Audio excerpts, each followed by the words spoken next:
안녕하세요. 파이랩 테크놀로지 박도현 대표입니다. 반갑습니다. 이번 시간에는 여러분들과 함께 NFT에 대해서 얘기를 해보려고 하는데요.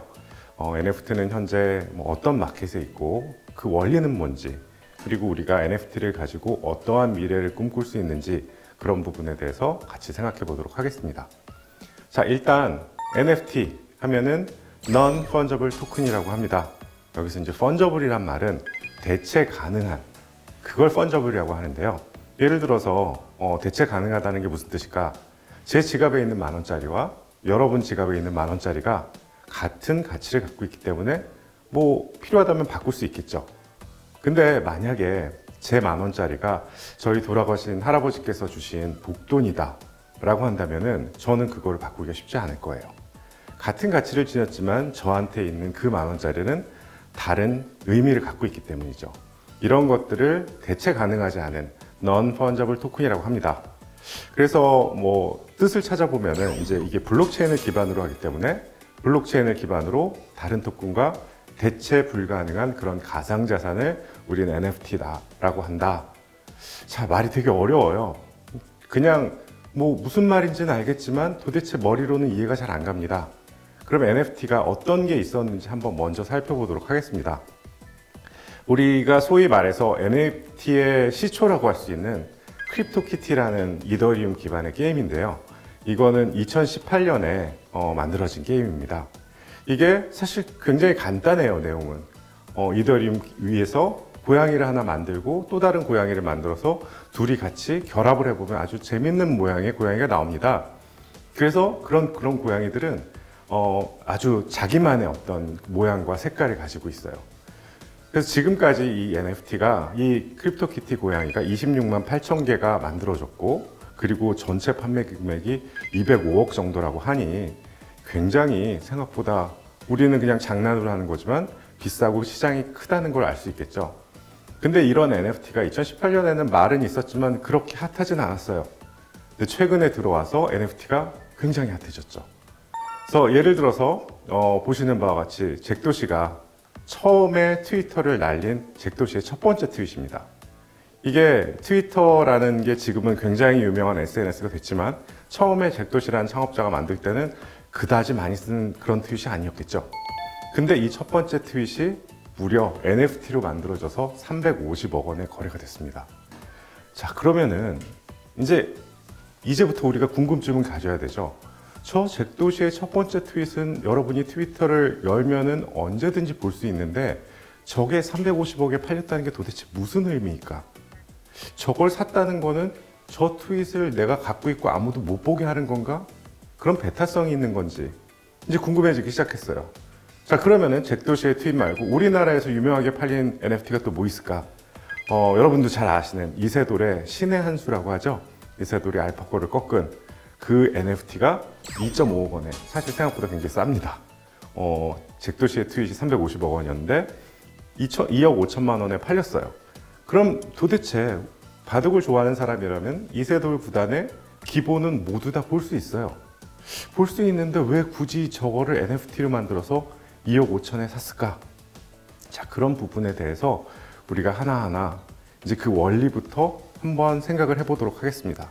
자, 그러면은 이렇게 NFT를 막 350억, 2억 5천 팔리는데 제일 비싼 NFT는 뭘까? 그냥 우리 궁금증 해소 차원에서 최근에 정말 비싸게 팔린 NFT가 있습니다. 여기 보시는 바와 같이 이제 크립토펑크라는 사이트에 가면은 되게 재밌게 생긴 그림들이 있어요. 되게 조그만 그림들인데 그런 것들이 경매를 통해서 팔리고 있습니다. 저기 보시는 첫 번째 저 NFT는 무려 531 밀리언 US 달러, 약 6,200억 원의 거래가 됐어요. 이게 말이 됩니까? 피카소의 그림도 1,800억, 2,000억에 거래되는 이 시장에 세상에 저렇게 어떻게 보면 약간 조잡할 수 있는 그림이 6,200억 원에 거래가 됐다고요? 자, 그게 사실은 저 6,200억 원은 플래시론이라는 기술을 이용해서 어떤 자기 매매를 통해서 가격을 많이 끌어올렸다고는 하지만 그럼에도 불구하고 다른 NFT 가격을 보면은 이게 굉장히 비쌉니다. 1, 20억 하는 게 많아요. 저 조그마한 그림들이. 그럼 이게 왜 그럴까? 도대체 왜 우리는 이렇게 NFT에 열광을 하는 걸까? 그들은 도대체 어떤 의미를 가지고 저런 걸 사는 걸까? 생각해 보지 않을 수가 없겠죠. 자, 그러면은 왜 열광하는지를 알기 전에 도대체 NFT가 어떠한 원리를 갖고 있는지 한번 알아보도록 하겠습니다. 자, NFT는 일단은 4가지 구성으로 이루어져 있어요. 사실 NFT 하면 토큰인 줄 알았는데 토큰이라기보다는 저 4가지 어떤 그 내용들을 담고 있는 서류나 계약이라고 보는 게 조금 더 가깝지 않을까 싶어요. 자, 첫 번째는 토큰 URI라고 해서 해당 자산이 어떤 서버에 있는지 혹은 어디에 있는지 그 주소를 가리키는 그런 게 하나 있습니다. 그러니까 그게 어디 있는 줄 알아야 되죠. 이게 혹은 이제 해시값으로 여러 개의 분산 처리가 돼서 해시값으로 표현되기도 하는데 그거는 이제 뭐 NFT마다 좀 다르긴 한데 일단은 쉽게 얘기하기 위해서 예를 들어서 저희가 어떤 그림을 NFT를 만들었다. 그럼 그 그림이 도대체 인터넷상에 어디 있는지 그 위치를 알려주고요. 두 번째는 토큰 크리에이터. 그 토큰을 만든 사람이 누군지 혹은 그 작품을 만든 사람이 누군지 그게 나와 있고 세 번째는 이제 현재 오너. 제가 NFT를 샀으면은 그러면은 제 이름이 거기에 세 번째에 찍히는 거죠. 그리고 마지막으로는 트랜잭션 히스토리라고 해서 처음에 만든 사람부터 저한테 오기까지 어떤 거래들이 이루어졌는지 그리고 제가 나중에 누구한테 판다면은 그게 누구한테 가는지 그러한 거래 내역이 빠짐없이 기록이 됩니다. 그 기록되는 게 이제 이더리움이라고 하는 지금 블록체인 위에서 그 NFT의 4가지 요소가 이더리움 위로 기록이 되는 게 바로 그 NFT의 작동 원리입니다. 자, 아시다시피 블록체인은 이제 위변조가 불가능한 계속된 정보의 흐름으로 볼 수 있어요. 그렇기 때문에 그 NFT가 블록체인이 한번 저장이 된다면은 그러면 그 정보는 다시 위조하거나 변조를 할 수가 없게 됩니다. 그리고 나서 그 NFT가 다른 사람한테 다시 팔렸다. 그러면은 또 다른 그 체인의 다른 블록에 저희 트랜잭션과 오너가 바뀌어서 다시 거래가 되겠죠. 다시 저장이 될 겁니다. 이런 식의 원리를 이용해서 NFT는 일단은 누가 그것을 소유하고 어떤 식으로 트랜잭션이 되었다라는 것이 블록체인에 굉장히 안전하게 저장되는 그런 원리를 갖고 있습니다. 자, 그렇다면은 이게 도대체 무슨 의미를 갖고 있나? 일단은 이제 보시는 바와 같이 블록체인 기술을 응용하는 게 바로 NFT이고 그렇기 때문에 우리가 블록체인 얘기 많이 들었잖아요. 분산화 원장이 있다. 그래서 위변조가 불가능하다. NFT의 오너십과 트랜잭션은 위변조가 불가능하다. 그거는 기본적인 그 NFT의 의미라고 할 수 있고요. 그리고 일단 소유권과 거래 내역이 블록체인 위에서 계속 기록되니까 그 저작권에 대해서 확실한 보증이 된다는 거죠. 저작권에 대해서 우리가 요즘에 저작권에 대해서 얘기를 많이 하고 그 중요성에 대해서 굉장히 많이 알고 있는데 그 저작권에 대해서 확실한 보호가 가능하다. 그것만으로도 NFT의 커다란 의미가 되지 않을까 그렇게 생각합니다. 근데 재밌는 거는 우리가 이제 앞에서 이게 어떤 의미가 있을까 하고 계속 의심을 하는 이유 중에 하나가 그 그림들, 예를 들어서 이세돌 구단의 기복, 우리가 언제든지 인터넷에서 찾아볼 수 있고 그건 언제든지 그거는 파일을 복사할 수 있어요. 그렇다면은 누구나 다 볼 수도 있는 거를 굳이 그렇게 저작권을 가지고 소유를 해야 되느냐? 그 부분에 대해서 이제 굉장히 많은 사람들이 왜 그걸 굳이 해야 되느냐라고 하죠. 그래서 제가 가장 유명한 그 예를 하나 들면서 저작권에 대한 걸 한번 설명을 해보려고 하는데요. 보시는 바와 같이 모나리자 그림, 지금 프랑스 루브르 박물관에 있죠. 저도 그걸 보러 예전에 간 적이 한 번 있는데 사실 그 모나리자의 그림을 자세하게 보기 위해서는 인터넷에서 사진을 다운받아서 그걸 좀 더 자세하게 보는 게 훨씬 더 정밀하게 분석할 수 있어요. 하지만 사람들이 이렇게 루브르 박물관에 엄청나게 모여서 그 원작을 보려고 하는 거는 그 원작이기 때문에 거기에 대해서 모두 다 인정을 하고 그게 그만큼 가치가 있는 거라고 생각하기 때문이 아닐까 그렇게 생각을 합니다. 그래서 우리가 예를 들어서 이세돌 구단의 그 바둑기보가 이세돌 씨가 직접 자기가 인정한 이게 첫 번째 NFT이고 그리고 이것이 내가 갖고 있는 모든 저작권을 준 그 NFT다 라고 얘기를 한다면은 누구나 다 볼 수 있는 거지만 그 크리에이터가 직접 거기에 대해서 인정을 한 NFT라면은 저작권을 갖고 있는 거고 그거를 살 수 있다면은 소위 말해서 신의 한 수를 제가 직접 가지고 있을 수 있는 그런 의미가 되지 않을까. 그래서 사람들이 이제 NFT에 열광하는데 대부분 요즘에 아시다시피 NFT 하면은 주식도 굉장히 많이 흔들려요. 막 굉장히 많이 날아갑니다. 며칠 전에 NC소프트가 NFT를 사용하겠다 하고 해서 주식이 폭등을 한 적이 있었죠. 자, NFT는 그럼 뭐냐? 투자 수단이냐? 사람들이 이제 투자 수단으로 NFT를 접근하기 시작했어요. 희소성 때문에 그럴까? 아니면은 개성? 아까 크립토 펑크라는 그 그림을 보셨듯이 이게 과연 예술 작품보다는 좀 개성에 가까운 것이 아닐까? 아니면은 허영심?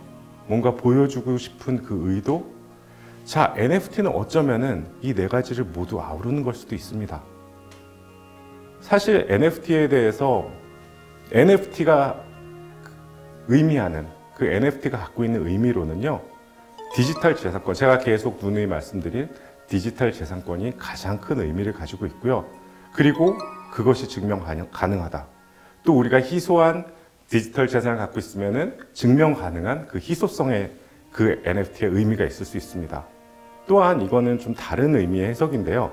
여러분들이 크립토 펑크 같은 그런 NFT를 구입하러 가면은 거기에 커뮤니티가 있습니다.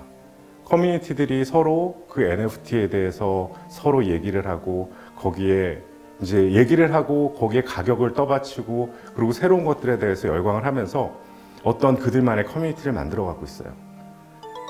굉장히 특이하긴 하지만 그 커뮤니티가 사실 NFT의 가치를 계속 상승시키는 원동력을 가지고 있고요. 그런 것들이 많아지면 많아질수록 어떤 NFT에 열광하는 사람이 더 많아지지 않을까 그런 생각을 합니다. 자, 지금 NFT 마켓을 그러면 한번 살펴볼 텐데요. 제가 몇 가지 보여드리긴 했지만 도대체 NFT가 어떤 것들이 팔리고 있는지, 아까 처음에 보여드린 그 크립토키티, 저희는 이걸 컬렉터블이라고 합니다. 그냥 모을 만한 것들이죠. 이런 컬렉터블이 전체 NFT의 약 57%가 컬렉터블로 팔리고 있습니다. 그러니까 반 이상의 마켓이 사실은 그냥 재미로 수집품으로 NFT를 모으고 있는 거죠. 그리고 컬렉터블 외에는 요즘에 굉장히 뜨고 있습니다. 아트가 29%를 차지하고 있어요.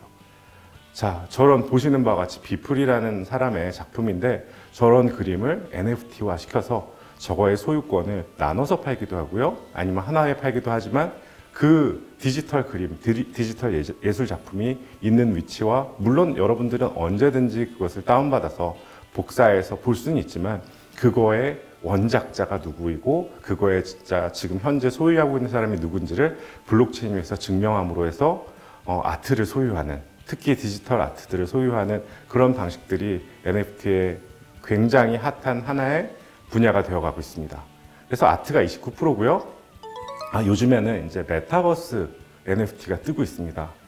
비록 2%밖에 안 되지만 사실 저는 이 NFT 마켓이 메타버스와 합쳐지면서 어떻게 보면은 그 확장성이 굉장히 커지지 않을까라고 생각을 하는데요. 그 부분에 대해서는 다음 슬라이드에서 또 얘기를 좀 해보도록 하겠습니다. 그 다음이 이제 게임인데요. 요즘에 아시는 분은 아시겠지만 엑시 인피니티라는 게임이 NFT를 통해서 게임 스페이스에서 NFT를 서로 사고 팔고 그리고 혹은 따는 그런 게임들이 만들어지고 있어요. 그래서 게임상에서 NFT가 거래된다는 게 사실은 굉장히 대단한 의미입니다. 예를 들어서 여러분이 모 게임사에 어떤 아이템을 샀다 아니면 아이템을 얻었다, 우리가 소위 말하는 굉장히 유명한 지펜건 같은 아이템 몇 억짜리죠. 근데 그런 걸 내가 갖고 있다. 사실 여러분이 갖고 있는 게 아니라 그게 게임사 서버에 있습니다. 만약에 게임사의 서버가 다운되거나 아니면 게임사가 나쁜 마음을 먹고 그 아이템을 뺏어버린다. 그럼 여러분은 어떻게 할 일이 없어요. 할 수 있는 방법이 없습니다. 그리고 여러분이 예를 들어서 굉장히 비싼 게임 아이템을 가지고 이게 내 거니까 예를 들어서 전당포에 가서 이거를 내가 맡기고 돈 100만 원이라도 빌릴 수 있느냐? 없어요, 지금은. 왜냐하면은 여러분의 소유라고 보여지지만 그건 게임사의 소유이기 때문에요. 근데 만약에 NFT로 그런 게임 아이템들을 발행한다 라고 한다면 NFT이기 때문에 그것의 위치가 찍혀 있고 그것의 소유자가 당신이란 게 찍혀 있기 때문에 그것은 여러분들만의 아주 온전한 게임 아이템이 되는 겁니다. 그래서 NFT로 만들어진 게임 아이템은 사실 그걸 가지고 예를 들어서 담보대출을 받을 수도 있습니다. 요즘에 그런 서비스도 있어요. 그러니까 NFT는 우리가 게임을 할 때도 게임의 아이템의 실소유주가 될 수 있다는, 어떻게 보면은 정말 게임을 좋아하는 사람 입장에서는 아주 막 가슴이 뛰는 얘기 아닐까요? 뭐 기타 유틸리티에도 NFT가 거래되고 있고, 근데 저는 제가 볼 때는 이 모든 것들, 콜렉터블 아트, 메타버스, 게임, 이게 결국에는 하나의 시장이 한꺼번에 돼서 NFT를 활성화시키지 않을까. 다 각각 따로따로의 시작이 아니라 하나로 어떻게 보면 메타버스에서 뭉쳐질 수 있는 그런 아이템이 되지 않을까 생각을 합니다. 그래서 제가 생각하는 NFT가 메타버스에서 어떤 역할을 할까? 예를 들어서 뭐 아시는 분은 아시겠지만 예전에 싸이월드라는 그런 사이트가 있었어요. 거기서 자기의 가상현실을 꾸미는 그런 일들을 했는데, 요즘에 NFT도 어떻게 보면 나의 가상현실을 꾸미는 일이 되겠죠. 그래서 제가 제 메타버스, 저의 가상현실 안에 저런 방을 만들었는데, 벽에다가는 그 그림이, 이 그림이 뭔지 잘 보시면은 일론 머스크의 그 전 여자친구죠, 그라임스인가, 그분이 그린 60억짜리 NFT예요. 사실 저렇게 생긴 그림이 어떻게 60억이냐. 근데 만약에 제가 그 60억짜리 그림 NFT의 소유자라면, 그러면 저는 저의 가상공간에 그 NFT를 달아놓고 제가 이 소유자다 라고 증명을 할 수 있는 거죠. 그리고 저는 크립토펑크에서 산 이쁜 얼굴을, 이쁘진 않지만 저렇게 생긴, 저것도 뭐 굉장히 비싼 걸 거예요, 몇 억짜리 크립토펑크의 얼굴을 제 아이디로 표현할 수 있습니다. 그리고 뭐 저 보시는 바와 같이 무슨 샤넬에서 나온 리미티드 에디션 NFT를 사서 제가 걸고 있을 수 있는 거고요. 어떻게 보면은 저 메타버스 공간에서 제가 들고 있는 NFT들은 인간의 과시욕과 허영을 그야말로 리얼하게 드러내는 것이 아닐까. 근데 그럼에도 불구하고 메타버스 안에서 NFT 시장은 보시는 바와 같이 그러면 예술품 시장과 명품 시장, 그리고 게임 아이템 시장이 다 합쳐진 시장이 될 수 있다는 겁니다. 그래서 제가 볼 때는 이 NFT가 메타버스 위에서, 사실 메타버스라는 게 얼마나 확장 가능할지 우리는 상상할 수 없죠. 2018년에 나온 레디 플레이어 원이라는 영화를 보면은 현실보다 메타버스가 훨씬 더 리얼해요. 그런 메타버스 안에서 우리가 NFT를 가지고, 아까 크립토펑크 얼굴 같은 그런 NFT를 가지고 저의 어떤 아이디를 증명할 수 있고요. 그리고 제가 가지고 있는 예술품들, 제가 가지고 있는 명품들에 대한 소유권을 NFT로 보증할 수 있습니다. 그리고 또 그런 NFT들이 사실 블록체인 위에 어떤 거래 플랫폼인 디파이 같은 데서 연결돼서 서로 거래를 할 수가 있게 되죠. 그러니까 제가 볼 때는 이러한 메타버스 위에서 우리가 지금까지는 인지하지 못했던 그런 세상에서, 우리가 물론 지금 현실 세상에서 NFT를 비싼 가격에 사고 팔고 하지만은 지금 현재는 제가 볼 때는 NFT는 약간 SNS의 푸사 정도밖에 쓰임이 없어요. 근데 우리가 조금 더 미래를 바라본다면, 미래가 바뀌는 것이 예를 들어서 레디 플레이어 원처럼 가상의 현실이 현실보다 더 현실적일 때, 그럴 때 나를 표현하고 나의 소유권을 밝혀주는, 그걸 기술로서 모두 다 합당하게, 합법하게 해주는 그런 것들이 결국에는 NFT이고 그게 블록체인의 기술들이 아닐까. 그래서 저는 다가오는 미래에 이런 블록체인의 기술이 NFT를 여러분들에게 아이디와 소유권 같은 그런 것들을 가능하게 해주는, 그게 바로 NFT의 미래라고 생각을 합니다. 그래서 간단하게 정리를 해보자면은, 현실 세계에서 우리가 아까 이제 그라임스라는 그분의 그림이 60억에 팔렸다고 했죠. 현실 세계에서 그런 그림을 살 수도 있고, 현실 세계에서 또 크립토펑크 같은 저런 몇 억짜리 자기의 아이콘 같은 걸 살 수 있어요. 그리고 그게 가상현실에서는 우리가 아까 보여드린 게임 같은 거, NFT를 가지고 하는 게임들, 예를 들어서 이거는 뭐 최근에 나온 뉴스인데, 요즘에 영화들이 NFT를 제작한다고 해요. 그래서 영화에서 만들어진 NFT를 가지고, 그리고 그 영화를 쓰는 그런 게임들에 직접 할 수 있다라고 합니다. 그러니까 현실에서 사온 NFT를 게임에서도 쓸 수 있고, 그리고 사실 메타버스에서도 지금 NFT를 직접 거래를 하고 있기 때문에 이런 것들이 현실과 가상현실에서 서로 왔다 갔다 하면서 NFT를 통해서 소유권이 그야말로 왔다 갔다 해줄 수 있는 거죠. 그리고 이 모든 것들은 블록체인 기술 위에서 다 가능해질 거다. 그게 바로 제가 바라보는 NFT가 보여주는 우리의 현실과 미래가 아닐까. 그렇다면은 지금의 NFT 시장의 어떤 붐이 그렇게 막 버블이나 아니면 과대평가되어 있는 거는 아닐 거라고 생각을 하고요. 물론 조금의 버블은 기술의 발전을 위해서 필요한 거라고 생각합니다. 그래서 이러한 저는 오늘 인트로덕션을 해드렸는데 미래가 어떻게 발전할지에 대한 얘기도 좀 해봤고요. 여러분들도 저의 오늘의 이 시간을 통해서 NFT에 대해서 좀 더 관심을 갖고 그 시장을 한번 바라보면 어떨까 하는 바람입니다. 감사합니다.